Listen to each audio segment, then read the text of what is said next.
अस्सलाम वालेकुम नाजरीन, आप देख रहे हैं सूबाई रंग न्यूज़ और एंटरटेनमेंट टीवी चैनल और मैं हूं कमल ज़िया। सबसे पहले नजर डालते हैं आज की अहम खबरों पर।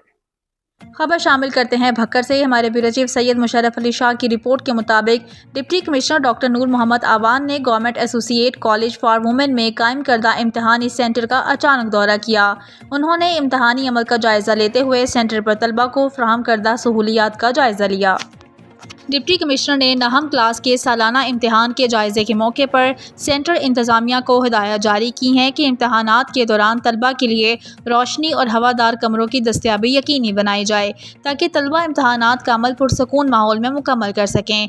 उन्होंने इम्तहानी सेंटर की इंतज़ामिया को हिदायत जारी की हैं कि जारी इम्तहानात में शफाफियत का अंसर कायम रखा जाए ताकि तलबा अपनी मेहनत के बलबूते पर कामयाबी हासिल कर सकें।